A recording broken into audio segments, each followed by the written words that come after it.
एक breaking news आहे। युनेस्कोच्या समितीनं महाराष्ट्रातील 12 गड किल्ल्यांना जागतिक वारसा म्हणून घोषित केलंय, ज्यामध्ये सिंधुदुर्ग, लोहगड, विजयदुर्ग, रायगड, प्रतापगड, पन्हाळा आणि सुवर्णदुर्ग सोबतच जिंजी या किल्ल्यांचा समावेश आहे। फ्रान्सची राजधानी पॅरिसमध्ये जागतिक वारसा समितीचं 47वे अधिवेशन युनेस्कोच्या मुख्यालयामध्ये सुरू आहे आणि याच अधिवेशनात महाराष्ट्राच्या शिरपेचात आणखी एक मानाचा तुरा खोवला गेलाय। याआधी महाराष्ट्रात एकूण 5 जागतिक वारसा स्थळं घोषित झालेली होती। त्यात अजिंठ्याची लेणी, वेरूळची लेणी, मुंबईतील छत्रपती शिवाजी महाराज टर्मिनस आणि पश्चिम घाटाचा समावेश होता। तर आता 12 गड किल्ले सुद्धा जागतिक वारसा म्हणून घोषित होत आहेत। गड किल्ल्यांचे अभ्यासक चिन्मय भावे सध्या आपल्या सोबत आहेत। चिन्मयजी, भारतासाठी अभिमानास्पद क्षण म्हणावा लागेल, काय नेमका निर्णय झालाय?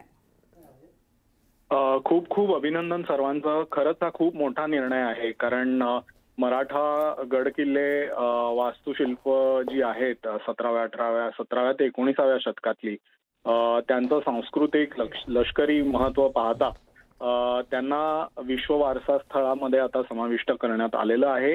आणि त्याच्यामध्ये विशेष गोष्ट अशी आहे की महाराष्ट्रातल्या किल्ल्यांबरोबरच जिथे राजाराम महाराज दक्षिणेला गेले होते, छत्रपती शिवरायांनी दक्षिण दिग्विजयामध्ये जो भाग काबीज केला होता, आता तामिळनाडूमधील जिंजी किल्ल्याचाही यात समावेश आहे।